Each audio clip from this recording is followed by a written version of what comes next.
Hi, I'm Ryan Fote, Director of the Scalia Laboratory for Atmospheric Analysis here at Ohio University. This is our weather tower. Come on in. We record 12 meteorological variables all the time here at West State Street, but I want to talk to you about 5 special ones today. The first one is our temperature sensor. This is probably the most important sensor that we have. Inside this white shield, we have a thermometer that continuously measures our temperature. We keep it in a shield so that the sun does not heat it up and give us too high of a reading. It's also safe from wind in there so that the wind doesn't make it too cold. One of the things that we're also interested in monitoring is precipitation. This is our rain gauge. It's heated. Don't touch it, it's too high. That way, when it snows, it melts right inside it. When rain falls, it collects in our gauge and will tip at every 100th of an inch, just like that. So that we can measure not only how fast it's raining, but how much rain is falling. Now, if you'll follow me clear up to the top of our weather tower, this is our aero vane. It kind of looks like an airplane. It's at 30 feet high and measures our wind speed and wind direction. The aero vane is always pointing into the wind. The propeller spins as fast as the wind speed is, so we can measure our wind speed and wind direction in one cool looking sensor. Now I'm going to climb the tower. Don't try this at home, but we're going to look at another cool sensor up here. At 12 feet high, this is our radiation sensor. It measures energy from the sun as well as energy from the earth. This bubble sensor here measures energy from the sun. It measures energy coming down from the sun as well as energy reflected off the earth's surface from the sun. This flat sensor measures energy from the earth. It measures energy from the sky, the clouds, and the clear sky, as well as energy emitted from the grass and the ground below. On clear days, we receive a lot of energy from the sun, but today is pretty cloudy, so we're not receiving a lot of energy from the sun. The last thing I want to show you is in this white box. This white box is where all our instruments are collected and stored, and this little black box right here is our barometer.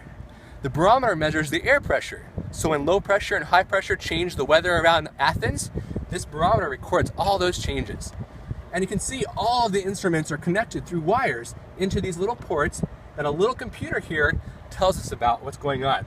And we can look at the current weather and get a feel for what's happening right now here at West State Street in Athens from our weather tower. I hope you enjoyed our little tour. Thanks for watching.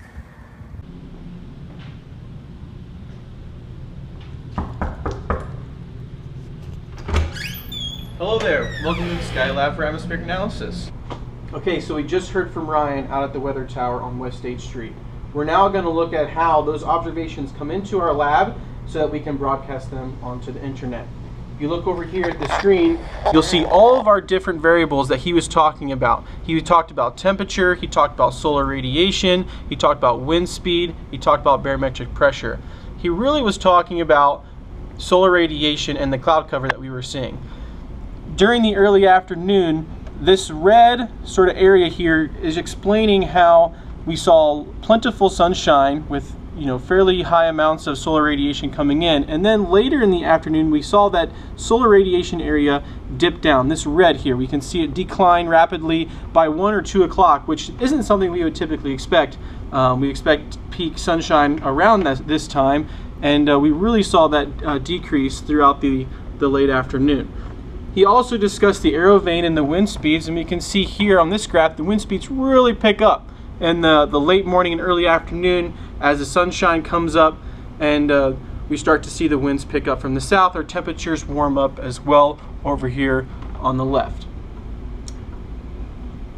Now, after we look at the observations, it is the forecaster's job to then use those observations to then predict the future weather.